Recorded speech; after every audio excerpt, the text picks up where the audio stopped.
Your sister finally has stability, my mom said as she passed the gravy. When will you grow up?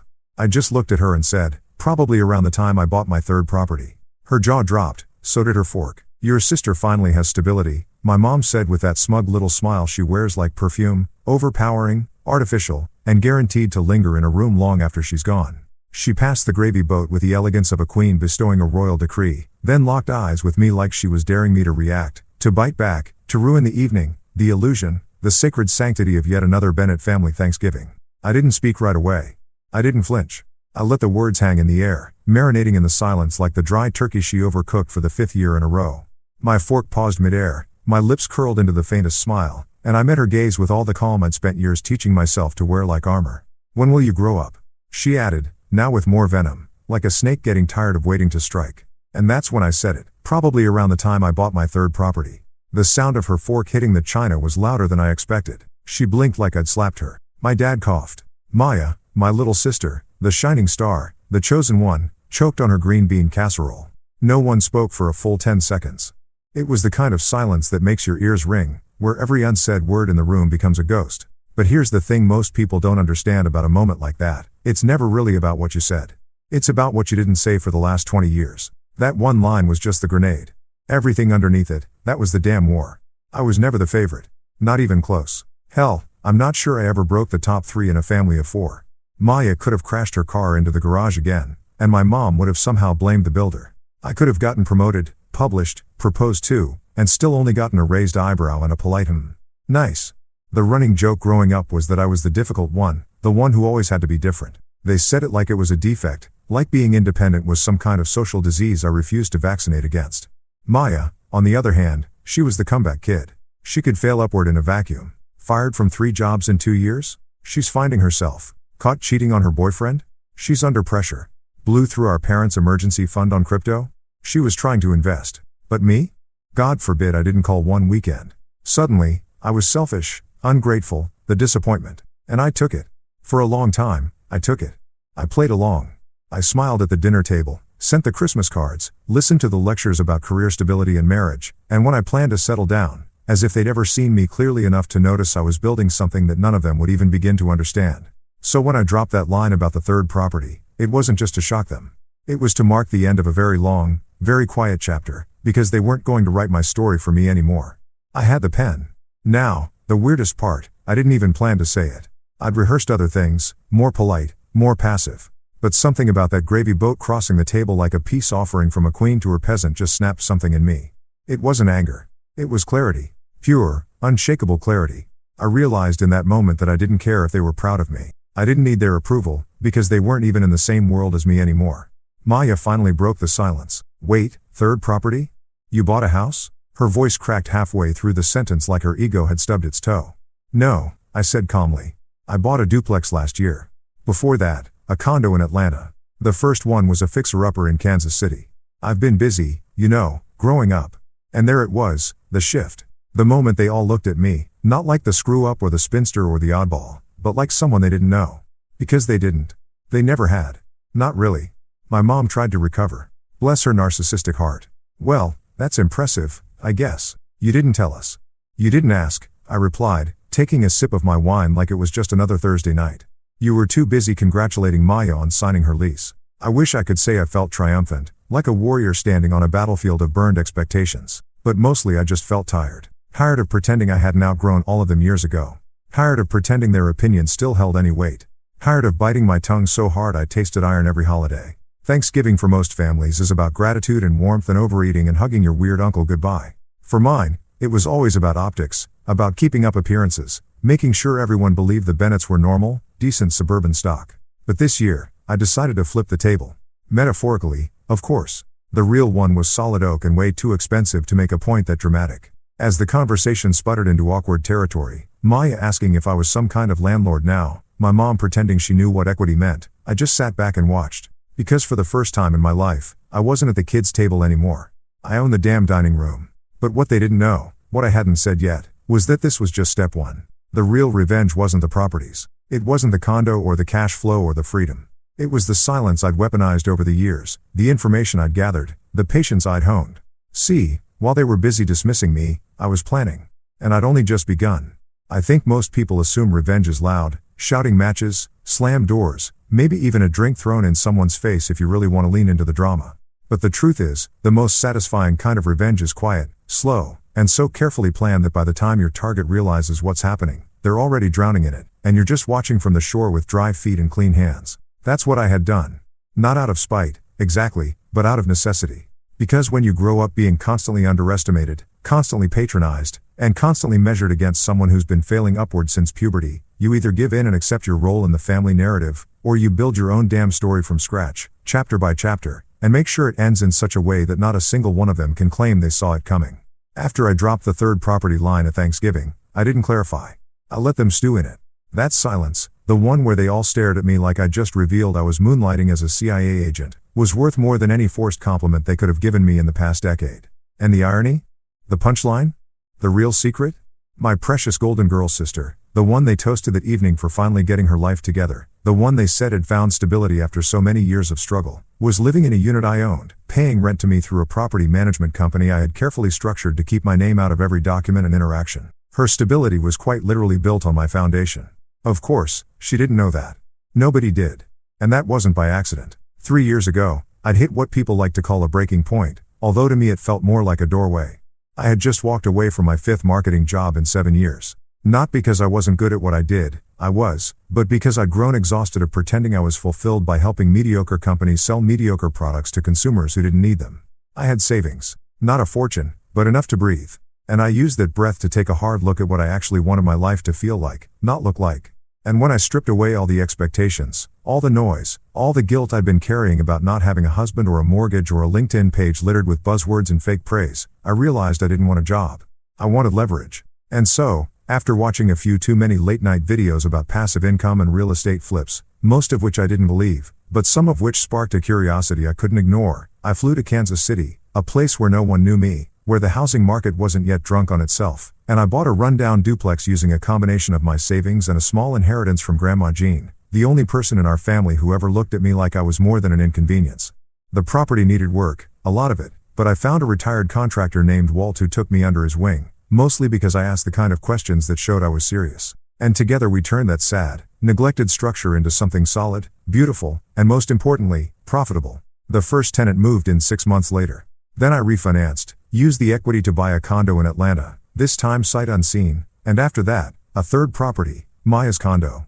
That one I held onto for a while, watching from a distance as she spiraled through job after job, breakup after breakup, always landing on her feet, thanks to our mother's ever-present safety net and my father's gentle indifference. I never reached out. I never rubbed it in. But when the call came one afternoon, my mom's voice trembling with that unique blend of martyrdom and subtle blame, telling me that Maya had been evicted from yet another apartment and needed help finding something affordable but decent, I knew the time had come to test just how deep their assumptions about me really ran. I told her I had a friend who owned a few places and might be willing to cut her a deal if Maya could be responsible with rent. She was grateful, of course, overly so, thanking me as though I'd thrown myself in front of traffic. Maya barely acknowledged it, just gave a half-hearted, thanks, I guess, which in Maya speak was practically effusive gratitude. I passed her information to my management company. They drew up a lease, and within 2 weeks she was moving into a 1-bedroom condo in a decent neighborhood, one she bragged about to anyone who would listen, proudly declaring that she was finally adulting properly and had found the perfect place through a friend's connection. And all the while, each rent payment she made, late more often than not, went directly to me. The sister she believed still worked part-time doing freelance writing or whatever it is you do. She had no idea. Neither did our parents. And honestly, that was the best part. Because if you'd seen their faces at that dinner, if you'd felt the shift in the air after I said those words, you'd understand why I never once felt guilty. Not when she moved in, not when she defaulted the first time, and definitely not when she called me weeks later, oblivious to who she was really speaking to ask for an extension on rent because she'd been between gigs again and things were tight right now. I gave her the extension, of course. I even waived the late fee. I wasn't trying to punish her. I was just waiting. And here's the thing about waiting. When you're the one holding the cards, every second is power. Every delay, every deferment, every carefully delayed reveal is a tool in your hand. They all thought I was drifting, that I hadn't grown up, that I was somehow behind because I didn't parade my life in front of them like a holiday centerpiece. But what they failed to understand, what they still didn't understand, was that stability isn't about appearances. It's not about making just enough to cover the bills or finally renting a clean apartment. It's about control. And I had it. Quietly, completely. And yet, I wasn't done. Because while it felt good to finally plant that little truth bomb in the middle of Thanksgiving dinner, I had something much bigger planned, something that would shake the table a lot harder than a passive-aggressive comment and a dropped fork. Let's just say the rent was only the beginning. There's a certain kind of satisfaction that comes not from revenge itself, but from watching a lie unfold precisely the way you planned it. From watching someone walk confidently into a trap you designed down to the last screw and thread, convinced they're the one in control when in reality they've never even held the map. That was exactly what I felt the day Maya signed the lease to the condo, my condo, believing she was catching a lucky break from some anonymous property owner who just happened to be a friend of her sister, and that she, as always, was being rescued by the grace of someone else's generosity. The tragic comedy of it all was that the safety net she thought was beneath her was really a web, and I had spun it with the patience of a woman who'd been ignored for decades and finally decided that invisibility had its advantages. I remember sitting on the edge of my bed, laptop open, lease template pulled up, fingers poised on the keyboard while I debated how far I was willing to go, how tightly I wanted to pull the strings. The property itself had been sitting vacant for a few months, not because I couldn't find a tenant, I could have listed it and had someone in there within the week, but because I was waiting for the right moment. I had a feeling that sooner or later Maya would stumble again. And when she did, I wanted to be ready. And so I formed a holding company. Nothing flashy, just an LLC with a generic name and a P.O. box in another city, routed the ownership through a management firm I'd already used on my other properties, and ensured that every interaction she would have, from the first call to the signed lease, would be handled by someone else. No mention of me. No trace. She signed the lease without reading most of it. I knew she wouldn't. Maya's never been one for details. She walked through the unit, nodded at the granite countertops and the freshly painted walls, made a comment about the natural light being perfect for her morning yoga routine, and chatted with the agent like they were old friends discussing vacation plans. She was excited about it, told our parents later that she was finally stepping into her power, that the universe was aligning for her, that this time everything was falling into place. I listened to all of it over dinner a few weeks later, pretending to be surprised, pretending to be impressed, nodding at all the right places while sipping my wine and silently noting how effortlessly she continued to narrate her life like a spiritual journey, even though the only thing she'd truly manifested was someone else's generosity. Again. But the beauty of the trap wasn't in its setup. It was in the details that would unfold slowly, piece by piece, until the moment she realized the truth. For starters, the rent wasn't cheap. It wasn't astronomical either, just enough to make her sweat when she was between gigs, which, knowing Maya, was going to happen sooner rather than later. I'd built in late fees, clauses about missed payments, and a quiet little note that if the lease was broken early, she'd be responsible for 2 months' rent as penalty. Nothing illegal, nothing even particularly harsh, just standard procedure dressed up in fine print designed not to punish, but to apply pressure. And pressure, when applied correctly and consistently, always reveals what's beneath the surface. 3 months in, the late payment started. First, it was just a few days, then a week, then 2. The management company sent notices, reminders, friendly emails with subject lines like just a nudge and rent due reminder. She replied once, said she'd had a delay in her freelance payments and was waiting for a client to process her invoice. It wasn't processed.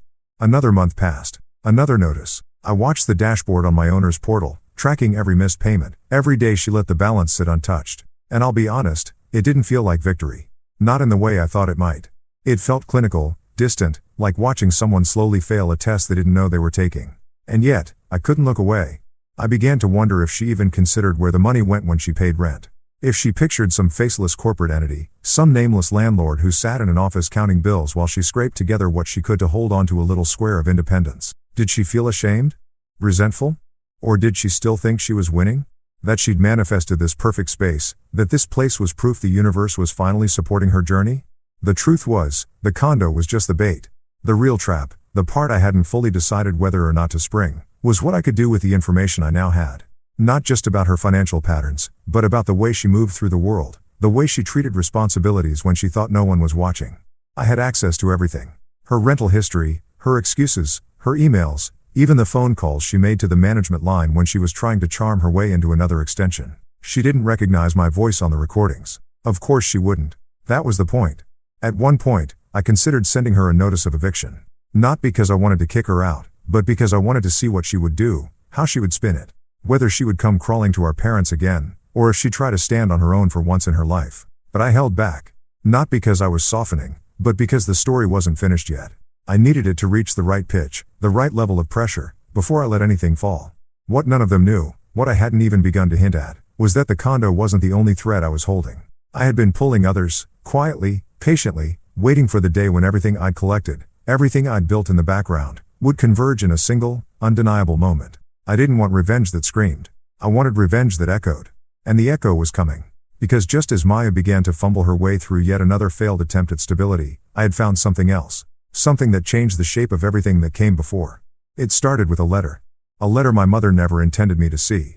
But that part of the story, that's going to take a bit of unpacking. There are moments in life so quiet, so seemingly uneventful on the surface, that you don't even realize the ground has shifted until long after the dust has settled, and all that's left is the unsettling knowledge that everything you believed about the people you came from might have been carefully staged illusions, choreographed distractions built to keep you from seeing the truth buried just beneath the polished floorboards of your own memory. One such moment came in the form of a cream-colored envelope tucked between two pieces of junk mail, addressed in that delicate, looping cursive I hadn't seen since the last Christmas card my grandmother ever sent me. The return address was hers, though she'd already been gone nearly 6 months. And when I saw it, I didn't feel grief, not immediately, but something colder, heavier. Like suspicion sharpened by years of instinct telling me I was always a few steps behind the curtain everyone else in the family had access to without question. It wasn't until I opened the envelope and pulled out the neatly folded letter that I realized I had been holding my breath, as if my body had sensed before my mind did that this wasn't just a belated keepsake or forgotten farewell. This was a secret someone didn't want me to know. The letter, written in my grandmother's hand, was dated 2 weeks before her death. And while the tone was warm, familiar, full of that quiet love only she ever showed me without strings, the content made my stomach tighten in a way I hadn't felt since I was a teenager, sitting in the back seat of the car while my mother lectured me for wearing too much eyeliner and trying too hard to get the wrong kind of attention. My grandmother had left me something, not just sentimentally, but legally and deliberately. In addition to the modest sum I'd already received, she'd also arranged for the transfer of a small property she had inherited from her own sister years ago, a rundown single-family house in a town no one in our family ever talked about, which made sense once I read the part about how she had intended to give it to me directly, without interference, because she knew I would know what to do with it. She said I was resourceful, that I paid attention to things people missed, that I understood value beyond appearances. I read that sentence 3 times, blinking back something I couldn't name, because no one, not a teacher, not a friend, not even a therapist, had ever put it quite like that before. She saw me. She always had. But then came the part that made my hands tremble. She had sent the letter and the deed to my mother, asking her to pass it along once the dust had settled, believing naively, it turned out, that my mother would honor her wishes without complication. But of course, that never happened. No one had ever mentioned the house. No one had even hinted at it. And if not for a clerical oversight, a delayed forwarding address, and a particularly lazy mail carrier, I may never have known that it existed at all. The betrayal wasn't surprising. Not entirely. My mother's ability to rewrite the truth in real time was practically Olympic level, and she'd spent most of her life sanding down the inconvenient edges of any story that didn't support the image she wanted to project. But the fact that she had withheld something my grandmother had explicitly left for me, not out of necessity or financial constraint, but out of sheer control, because she couldn't stand the idea of me having something she hadn't approved, something she hadn't orchestrated, something I hadn't earned by dancing to her tune, that was the part that lit a fire in my gut that no amount of property or passive income could extinguish. I didn't confront her right away. I wanted to. Every bone in my body screamed to pick up the phone, to drive over, to demand answers with a kind of righteous fury that would shake the very walls of her overdecorated, emotionally sterile home. But instead, I did what I had learned to do in the years since I left that house. I waited. I researched. I pulled property records, searched through county clerk databases, pieced together timelines, and discovered that not only had she failed to transfer the deed, she had also quietly filed for custodial rights over the property under the guise of handling estate matters, effectively claiming it was unallocated and absorbing it into the larger estate, which, of course, she managed. It was theft, really, but dressed in the paperwork of someone who'd done it before and expected no one to look closely. But I looked. And when I was done looking, I made a plan. I contacted a real estate attorney, explained the situation in detail, provided the letter as evidence, and within 2 weeks I had not only reclaimed the property in my name, but also discovered that my mother had been drawing a small amount of rental income from it over the past few years, leasing it out through a third party and keeping it entirely off the books, or so she thought. The amount wasn't huge, not enough to get the IRS interested unless someone pointed it out, but it was enough to prove motive. Enough to expose the truth. Still, I didn't tell her what I'd done. Not yet. I wanted to time it right.